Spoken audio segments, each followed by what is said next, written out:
I remember the moment he walked into the innovation lab like he owned the whole damn sky. Colin Mercer. He had a crisp navy blazer, diamond cufflinks, and a smug smirk carved perfectly into his clean-shaven face. He was the new CEO of Solvix Robotics, and from how he surveyed the room, you'd think he invented electricity. "Call me Colin," he said, voice slick with fake charm. I didn't flinch. I'd been at Solvix for over 10 years, building the neural core that powered 70% of our systems. But Colin? He didn't even know what an API was. And yet, somehow, he had the authority to dismantle everything, starting with me. Colin's first week at Solvix Robotics was chaos wrapped in a press release. "I like things lean, fast, and efficient," he announced at the all-hands meeting, flashing that politician's grin he must have practiced in the mirror. Everyone clapped. Kind of. That weird, stilted clapping you hear in high school assemblies and company town halls when no one knows if they're clapping out of agreement or fear. I didn't move. I'd survived 3 CTOs, 2 near acquisitions, and 1 fire in the data center. I knew what real change looked like. And this was just ego with a title. By Wednesday, he'd canceled our technical review boards and replaced them with momentum huddles. He fired 2 team leads via group email. By Friday, he suggested interface overhauls to our core AI product, something he clearly didn't understand. That product, I'd spent 4 years building its neural engine from scratch after a failed investor pullout nearly killed the company. I didn't just design it, I patented it. My name, my code, my architecture. But Colin didn't ask. I didn't read. I didn't know.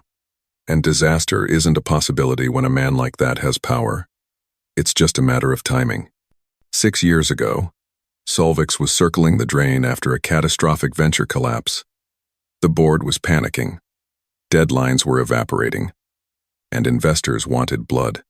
That's when I locked myself in the sub-level lab and did what no one else dared. I rebuilt the brain of our entire product line from the ground up. It's not just a patch.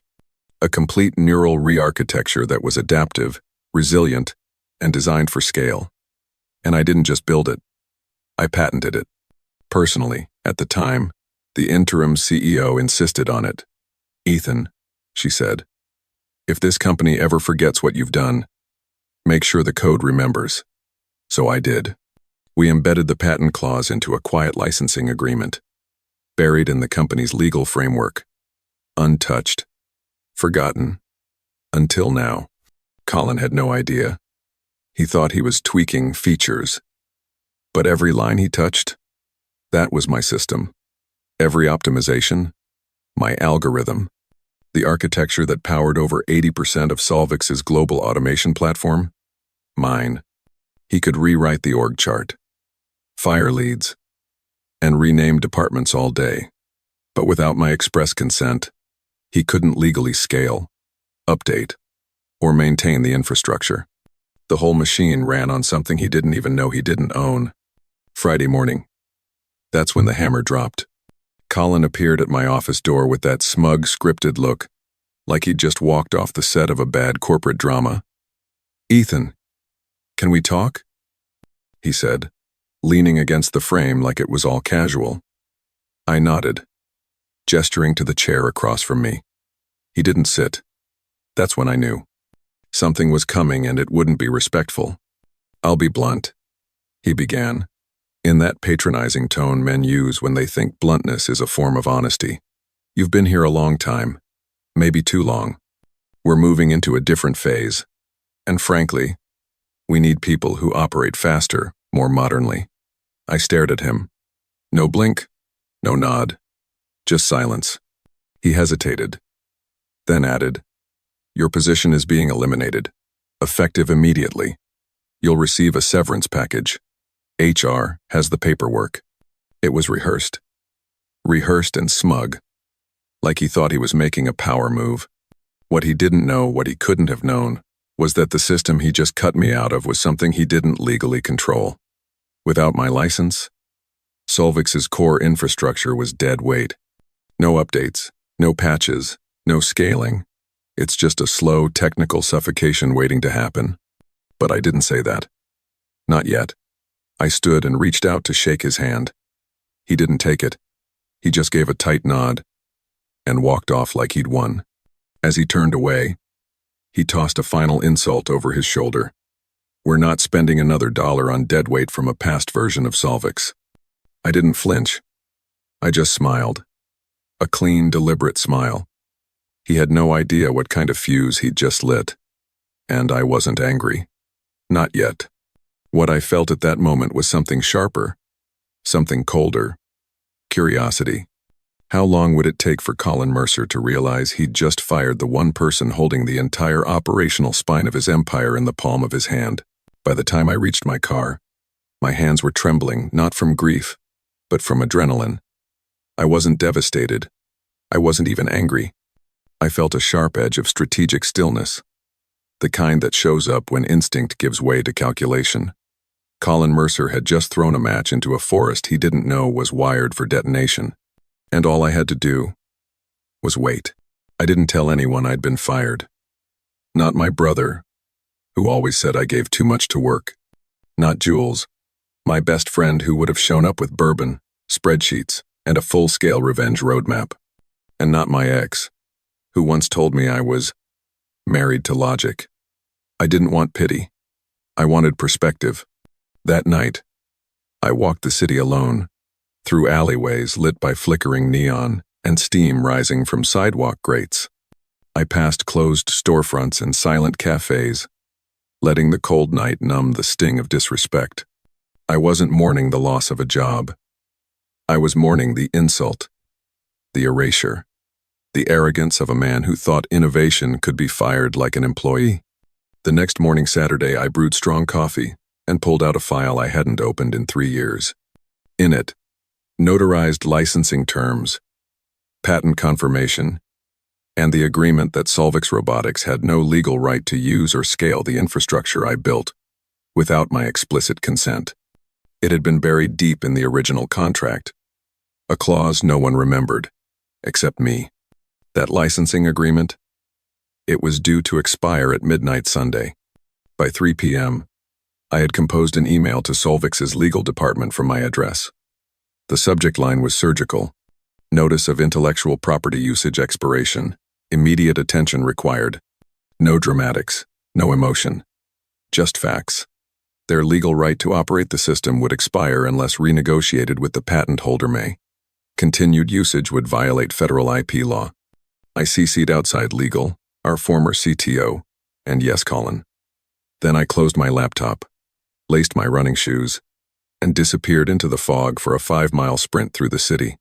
I didn't want revenge. I wanted clarity. And if that had to arrive in the form of system-wide outages, legal panic, and 3 a.m. voicemails from executive assistants, then so be it. Monday was coming, and with it the reckoning. Sunday afternoon rolled in like the hush before a detonation. The city was quiet, but my inbox was starting to stir. 1 missed call from a Solvix extension. Then 2. A voicemail from HR. Ethan, we just have a few clarifications regarding your transition package. Another from legal. Please contact us as soon as possible to discuss an urgent matter. And then, finally, Colin. Subject. Urgent contract misunderstanding. The body read like panic, trapped in polite language. Ethan, I believe there's been a miscommunication. I want to speak with you directly, to clear the air, and resolve this situation before business resumes on Monday. Please call me as soon as possible. I didn't, because I'd already said everything I needed to say in a single razor-sharp email on Saturday at 3:12 p.m. I hit send on notice to Solvix's legal department with the subject line, Notice of Intellectual Property Usage Expiration, Immediate Attention Required. The body of the message was clear, factual, and firm. Per our original licensing agreement, I stated that Solvix Robotics' right to utilize, modify, or distribute my patented system architecture on, which more than 80% of their active infrastructure depended, would expire at 11:59 p.m. Sunday, unless directly renewed with me. I cited the clause in the federal statutes and outlined the consequences of the breach: legal exposure, system vulnerability, and civil liability. I signed it professionally. Ethan Callahan, architect and patent holder. Solvix CoreNet v4.2. Patent ID, US 991,472, C. I CC'd everyone that mattered legal, former CTO, compliance, and yes, the man who had cut me loose. Then I closed the email and laptop and ran through fog-slick streets, not to burn off nerves, but to feel the stillness that always follows precise execution. Because this wasn't revenge. This wasn't vengeance wrapped in jargon. This was a reminder that systems may be made of code, but they run on people. You don't get to erase a decade of innovation with a scripted HR exit. When you fire the architect, you better pray you own the blueprints. By Sunday night, Solvix was humming with anxiety behind closed doors. But I was calm, because they were about to start Monday with no legal right to access the codebase. Their business couldn't survive without it. The strike had landed, and the clock was ticking. At exactly 8:07 a.m. Monday, Solvix fell apart. My phone lit up with a flurry of notifications. Back-end authentication failed. Client dashboards are offline. Live data feeds are unresponsive. Every alert was a digital scream echoing through a company that had just realized it had pulled the wrong thread. By 8:12, Colin's name appeared on my screen. Ethan, please, call me now. I didn't pick up. Seconds later, I got a message from Ava in product, an old colleague I respected. Did you do this? Please tell me you did this. Colin's pacing like a trapped animal. We're down everywhere. Clients are fuming. The board's been pulled in. I smiled not out of spite, but out of clarity. This wasn't sabotage. This was reality catching up to arrogance. They'd cut the one person holding the architecture together and assumed the system would still stand. At 8:31, I finally answered Colin's call.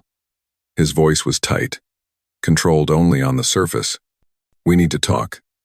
Let's get you back in. I didn't know about the licensing situation. I cut in calmly. We're not discussing re-employment, Colin. We're discussing licensing. As an external partner. Silence. Then desperation dressed up as diplomacy. Let's not make this personal. I leaned back in my chair and said evenly, it's not personal. It's contractual. Then, I ended the call. Solvix was in freefall, and now the only path forward ran through me. And I wasn't coming back. Not as their employee. Not as a name on a badge. If they wanted access again, it would be on my terms, at my price, with my name front and center on every line of documentation they'd once ignored. By 9:12 a.m., I walked through the front doors of Solvix Robotics like I'd never done before. No staff badge. No laptop bag slung over my shoulder. There was no trace of the quiet, compliant Ethan Callahan they thought they could dispose of. Just polished boots on cold marble, a crisp blazer, and the composure that unnerves even the most confident people. The receptionist blinked when she saw me. Mr. Callahan? She asked, almost whispering. I nodded once. I have a meeting with legal. She stammered something, picked up the phone with a trembling hand, and dialed. Seconds later, she told me to take the elevator to the 7th floor. They're expecting you. The air in the legal conference room was already thick with tension. The company's general counsel stood as I entered, flanked by 2 compliance officers and a senior advisor I hadn't seen since our last acquisition scramble. Colin wasn't there, and that spoke volumes. They didn't want this meeting derailed by his ego. Ethan, the GC began, voice tight but civil. We appreciate you coming in. We'd like to resolve this quickly and professionally. I sat slowly, deliberately, and gave a nod. So would I. Let's begin. They acknowledged the licensing agreement's expiration and my claim's legitimacy. They also proposed their first offer, a 1-year retroactive extension, the same terms, and complete system access. There is no public mention of the patent. It was just a quiet reset, like none of it had happened. I smiled. That won't work for me. The advisor raised a brow. One of the compliance officers scribbled furiously. The GC leaned forward, eyes narrowing. What are you looking for then? I kept my voice level but firm. I want $1.5 million for the next 12 months, renewable quarterly. Full access is contingent on my direct oversight or that of a consulting team I approve. And I want public credit official documentation stating that Ethan Callahan designed and patented the system. Silence. The GC exhaled sharply. That's a significant increase from prior terms. It's a significant system, I replied. And you're paying for more than the code. You're paying for recovery, stability, and credibility after a leadership failure jeopardizing your infrastructure. They asked for time to take it to the board. I agreed but reminded them, every hour you delay costs trust, productivity, and leverage. As I waited outside the glass-walled lounge, I saw Colin pacing down the corridor like a man trying to keep his title from unraveling in real time. He spotted me, froze. He walked over, hands in his pockets, trying to act calm. Ethan, he said, didn't expect you'd show up in person. I met his eyes. Number, you didn't expect a lot of things. He launched into a rambling half-apology, half-deflection, blaming legal, saying I should have warned him sooner. I cut in. I warned the company. I CC'd legal. You ignored the paperwork because you thought it didn't apply to you. It does. Then, I stepped past him and returned to the boardroom. If they wanted the system to breathe again, they'd have to admit who built its lungs. The second I stepped back into the boardroom, I could feel it, the shift. The temperature in the room wasn't cold, but the energy had turned clinical, calculated. The general counsel looked less polished now. His tie was slightly loosened, jaw tight. The tension was no longer about mate, was about risk containment. He cleared his throat. We've reviewed your proposal. While we find the terms aggressive, accurate, I corrected him, calm, but unwavering. He hesitated, nodded. Accurate. We're prepared to accept the licensing rate, with a caveat, a 6-month contract, renewable quarterly, as you suggested, full access. As for public recognition, we prefer to phrase it as a collaborative credit, something like, in partnership with Ethan Callahan. I sat back in my chair, met his gaze directly. Number. The room stilled. I wanted clearly and without spin that the system was designed and patented by Ethan Callahan. Period. No half credit. No sanitized language. The company ran on my architecture for nearly a decade, and now that it's down, you want it back. But you don't get to resurrect a system without resurrecting its creator. A compliance officer glanced at her notes. Another scribbled something without looking up. The advisor leaned in slightly, tension behind his glasses. We'll take that to the board. I nodded. Do that. And while you're at it, I suggest full transparency. Because if you think a systems outage due to expired licensing won't raise red flags with the SEC, especially after dismissing the patent holder, you're not just in breach, you're in danger. That landed like a brick. The kind of truth no one in the corporate world ever wants to be said aloud, but everyone fears. Because when a system collapses due to negligent leadership, that's not just a PR crisis. That's audit bait. I stood, gathered my folder, and added, you've got my number, but the clock's ticking. On my way out, I passed Ava again, now speaking in hushed tones with another manager. She gave me a look, half awe, half grin. They're calling you the firewall, she whispered. I smiled faintly. It's better than being called redundant. The narrative had shifted. I was no longer the guy who got pushed out. I was the guy who walked back in and rewrote the rules. By Friday at 2:03 p.m., the internal announcement hit every inbox at Solvix Robotics, like a thunderclap in a concrete hallway. The subject line was clinical, but the message underneath cut through the tension like a scalpel. Effective immediately, Colin Mercer has been placed on administrative leave, pending formal review of recent executive decisions, including the termination of critical personnel and contractual oversight failures. Solvix Robotics formally recognizes Ethan Callahan as the original architect and patent holder of the CoreNet infrastructure. A licensing agreement has been re-established under new terms. We are grateful for his continued partnership during this transition. It wasn't just a correction, it was a confession. It told every engineer, every intern, and every executive who had watched me walk out of the building in silence that the man they discarded held the core of their system, and that they hadn't just let him go. They'd let go of stability, credibility, and something far more dangerous, institutional memory. When I left the building later that day, the hush that used to follow me had been replaced by murmurs, nod-offs, eye contact. One by one, people who had avoided me a week ago now gave small, cautious congrats, like I'd survived a storm they all feared. But this wasn't vindication for me. Not really. This was about setting a precedent. The following Monday, I met with Solvix's legal and operations team again. This time, I wasn't brought in for damage control. This was about building something new, something permanent. I laid a framework that would become a blueprint for how they'd handle internal IP, technical talent, and leadership transitions moving forward. We called it the Core Integrity Protocol.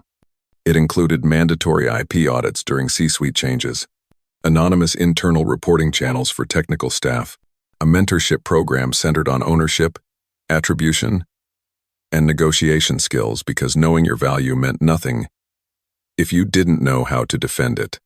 Within a week, we finalized a 90-day consulting contract under my terms. I trained the next lead architect, stabilized the CoreNet system, and helped transition it into scalable territory. But I wasn't coming back full-time. I didn't want the old title. I wanted autonomy, and I wanted to leave a firewall in place that didn't rely on any one person ever again. A few people asked if I'd consider rejoining permanently. I declined kindly, because something had changed. The company, yes.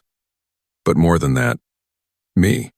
2 weeks into my transition period, I was leaving a late afternoon meeting when I saw a group of interns standing outside the elevator. One of them, a young woman with oversized glasses and a nervous posture, looked up. "Are you Ethan Callahan?" she asked. I nodded. Her eyes lit up. "I just wanted to say, what you did was legendary. People talk about it all the time on our Slack channel. You made it okay to ask questions, to push back. Thank you." I gave her a genuine smile. "Then keep asking questions. Keep pushing back. Don't wait for someone to permit you." She nodded, then ran to catch up with the others, leaving me feeling I couldn't quite name. It wasn't pride. Not exactly. It was something more profound. Legacy. That weekend I took a train north, away from the grid. No laptop, no service, just a notebook, and the silence I'd been postponing. For the first time in months, my thoughts weren't sprinting ahead to contingency plans, they just slowed. That night, I journaled one line I knew I'd never forget. I was never chasing power. I was asking for recognition, and when they couldn't give it to me, I built my table instead of begging for a seat at theirs. And that changed everything. The board convened early Wednesday morning, 9 a.m., sharp behind closed doors. But I wasn't there by invitation. Not yet. At 9:23, I received an encrypted message from the board liaison, brief and unmistakable in tone. "Ethan, please join us at 11 a.m. for a closed session. Your insight will be valuable to the ongoing discussion." There it was again, that word. Valuable. 2 weeks ago, I was called redundant. Today, I was essential. The irony would have been funny if it hadn't been so revealing. At 10:55, I stepped into the penthouse-level boardroom. It was a place I'd entered only once before, years back, to present the first scalability roadmap for CoreNet v3. Back then, I sat quietly at the table's edge, spoken to, not listened to. This time, I walked to the open chair waiting at the far end and didn't ask for permission. Colin was already there, posture stiff, arms crossed. The phone was face down, like it had been confiscated.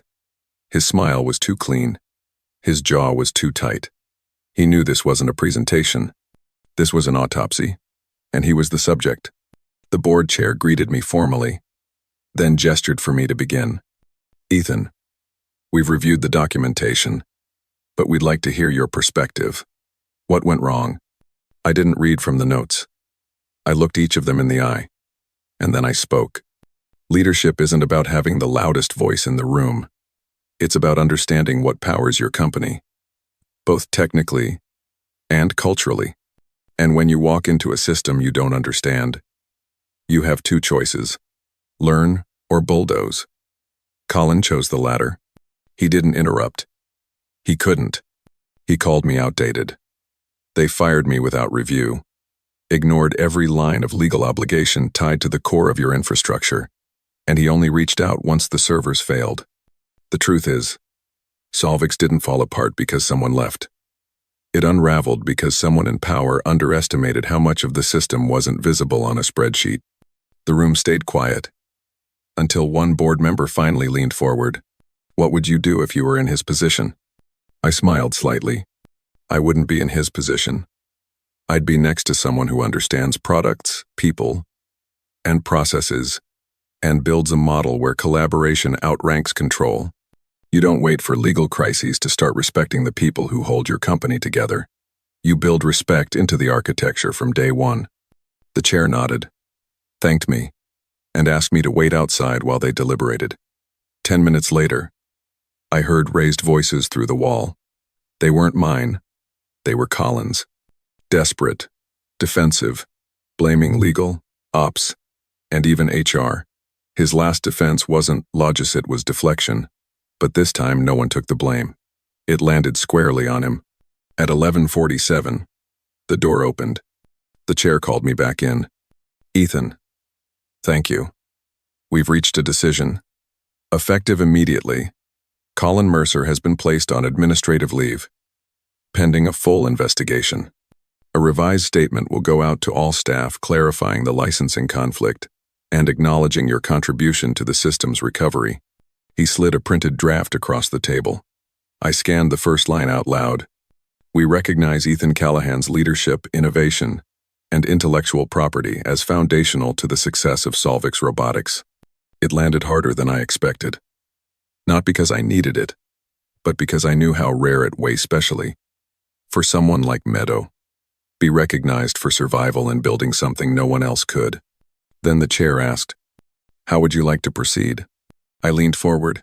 The licensing agreement is already active, but I'd like to offer my services in the short term, not to return, but to help build safeguards so this never happens again.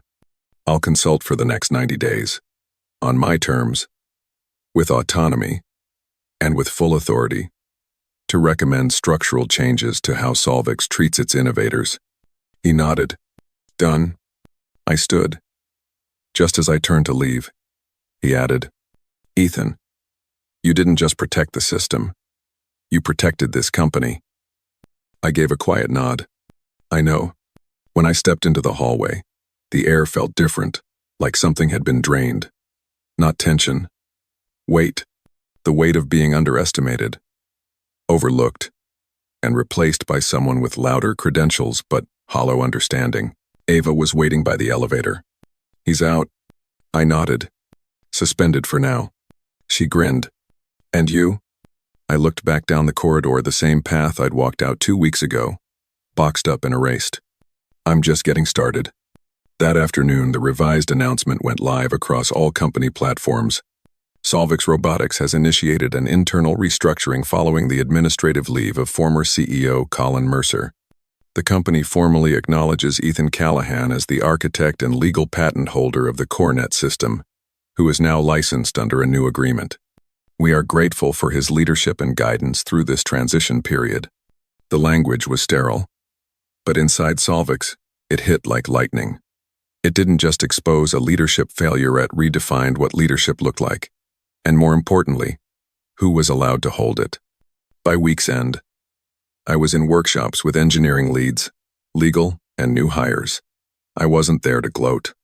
I was there to architect a culture like I once architected a back-end, one built not on unquestioning loyalty or status titles, but on clarity, equity, and trust in the people behind the code. We implemented protocols for IP awareness, integrated attribution checkpoints in dev sprints, embedded mentorship into onboarding. Every technical milestone now carries credit, audit trails, and legal validation. It wasn't flashy. It was structural. And structural change is harder to erase.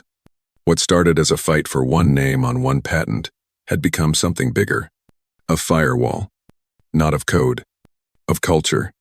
A few weeks after the storm passed, I found myself in a quiet cafe near the edge of the city, one of those places where no one wears a badge, no one checks Slack, and the only thing urgent is whether to order another espresso.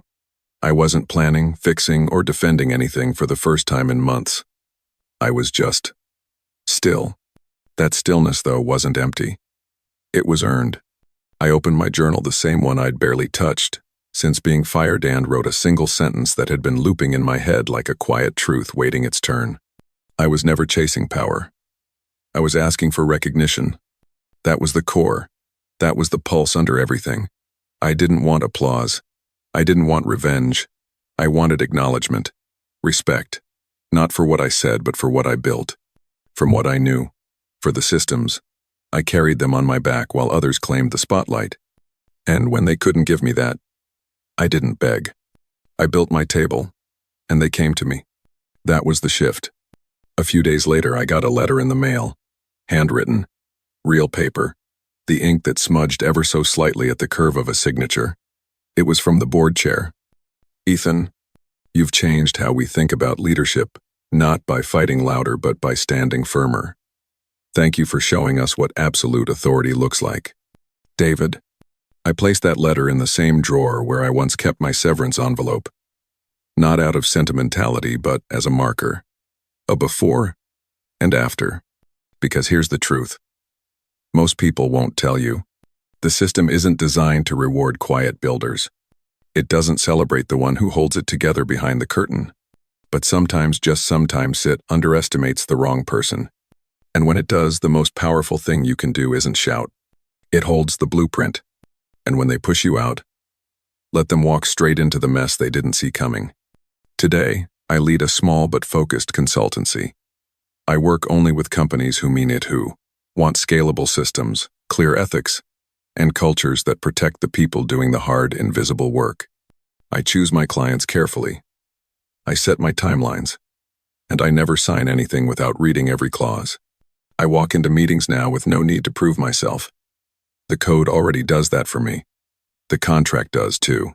But the fundamental shift? I no longer question my worth based on title or proximity to the C-suite. I know what I bring.